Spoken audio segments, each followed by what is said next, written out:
រាល់ការអនុវត្តស្តង់ដារមិនមែនត្រូវតែចាយលុយច្រើនហួសហេតុពេកទេអ្វីដែលជាបទពិសោធន៍គឺសម្រាប់លេងគឺវាអស់លុយល្មមដែលទទួលបានលទ្ធផលវិញគឺល្អលើសពីការរំពឹងទុកនៅពេលដែលយើងអនុវត្តស្តង់ដារមួយបានជោគជ័យហ្នឹងបងគ្រាន់អនុវត្ត ISO តាម9001មកបានមកភ្លាមធ្វើឲ្យ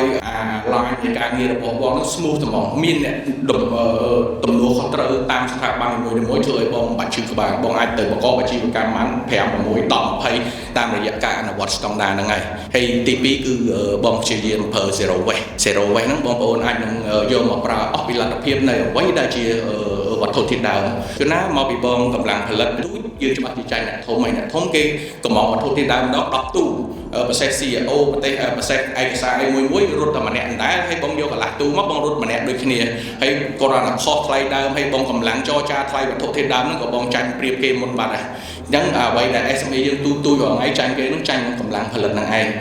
ព្យាយាមផលិតទៅតាមតម្រូវការទីផ្សារដើម្បី cash flow របស់បងមាននិរន្តរភាពហើយទី2បងព្យាយាមប្រើនៅ zero waste បើបងថាថ្លៃភ្លើងថ្លៃបងអនុវត្ត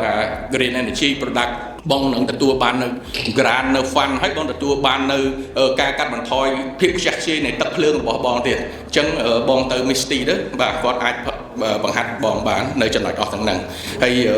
នៅពេលដែលបងអនុវត្ត zero waste អនុវត្តនៅប្រព័ន្ធ lean ផលិតកម្ម lean ផលិតកម្មអីទៀតបងធ្វើឲ្យនិរន្តរភាពនៃរោងចក្ររបស់យើងកុំឲ្យដួលក្នុងកំឡុង3ឆ្នាំនិង5ឆ្នាំអញ្ចឹងសូមបងប្អូនទាំងអស់គ្នាយើងព្យាយាម research នៅមេតូតថ្មីយ៉ាងច្រើនដែលជប៉ុនគេអាចនឹងឈរជើងបាន1000ឆ្នាំជាង 3-4 រោងចក្រហ្នឹងគេដើរប្រើមេតូតអ្វីខ្លះ